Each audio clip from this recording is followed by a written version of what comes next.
Covid संक्रमितों के इलाज हेतु बिना रिफाइनरी के पास ग्राम चक्क में 1000 बेड की क्षमता वाला अस्थायी अस्पताल बनाया जा रहा है, जिसमें अन्य सुविधाओं के साथ मुख्य रूप से ऑक्सीजन की सप्लाई सुनिश्चित की जाएगी।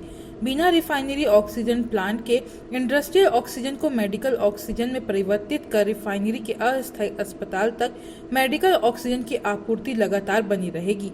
आपको बता दें कि अस्पताल बन जाने से सागर, अशोकनगर तथा विदिशा के कोविड मरीजों को लाभ होगा। मुख्यमंत्री शिवराज सिंह चौहान ने अस्थायी अस्पताल का स्थल निरीक्षण के साथ साथ बिना रिफाइनरी के ऑक्सीजन प्लांट का निरीक्षण किया। साथ ही संबंधित अधिकारियों के साथ बैठकर प्रगति की समीक्षा कर आवश्यक दिशा निर्देश दिए। देखिए, बहुत बड़ी मुख्यमंत्री की ये सोच है और मैं समझता हूँ आज जो ऑक्सीजन की कमी के कारण सारा प्रदेश जूझ रहा है, मुख्यमंत्री से लेके मंत्री से लेके पूरे अधिकारी इस समय सिर्फ ऑक्सीजन जुटाने में लगे हुए हैं। रिफाइनरी का जो 1000 बिस्तर का अस्पताल बनेगा, उससे सबसे बड़ी फ़ायदा ये होगी कि यहाँ ऑक्सीजन की कमी किसी मरीज को नहीं होगी, पर्याप्त मात्रा में ऑक्सीजन रहेगी। तो 1000 बेड का अस्पताल सुसज्जित बन रहा है। ये प्लान सरकार ने किया है, रिफाइनरी का इसमें सहयोग है। खाने पीने की व्यवस्था, टॉयलेट की व्यवस्था, सारी व्यवस्थाएं, गाड़ी की व्यवस्था, अच्छे डॉक्टरों की व्यवस्था इसमें की जा रही है।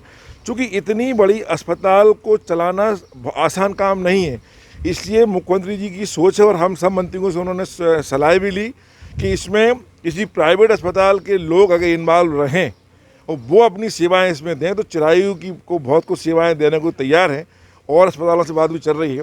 तो ये बहुत बड़ी फ़ायदा हो जाएगा। इससे सागर, बीना, खुरई, यहाँ अशोकनगर, मुंगावली, कुरवाई, सिरोंज, सबके लिए बहुत बड़ा फ़ायदा होने वाला है। और मैं समझता हूँ ये बहुत बड़ी सुविधा बुंदेलखंड के लिए माननीय मुख्यमंत्री शिवराज सिंह की कृपा से मिलने वाली है।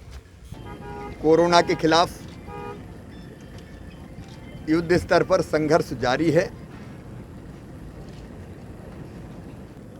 हम जल्दी कोरोना पर काबू पाएंगे, लेकिन दूसरी तरफ संक्रमितों के इलाज की लगातार हमको व्यवस्था करते रहना है।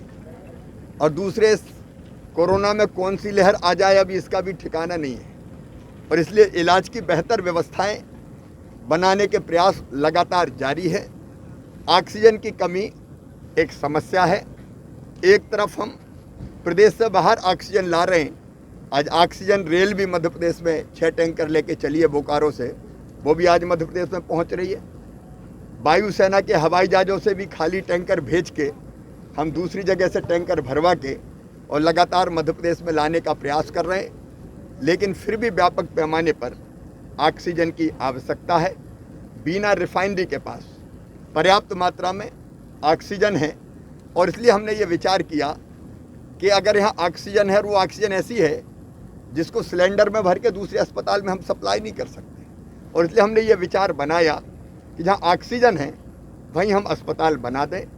और इसलिए कोरोना से पीड़ित भाई और बहनों के लिए ये बिना रिफाइनरी की ऑक्सीजन पर आधारित अस्पताल बनाए जाने का हमने फैसला किया है। चूँकि कई टेक्निकल दिक्कत थी, इसलिए हमने कई लोगों को जोड़ा है। DRDO जो रक्षा मंत्रालय के अंतर्गत आता है, उसकी टेक्निकल टीम आ जाई तो रक्षा मंत्रालय भी हमको टेक्निकल सपोर्ट करेगा। अहमदाबाद से टीम आई, वो ऑक्सीजन की लाइनें कैसे बिछा के और पेशेंट तक पहुंचाना है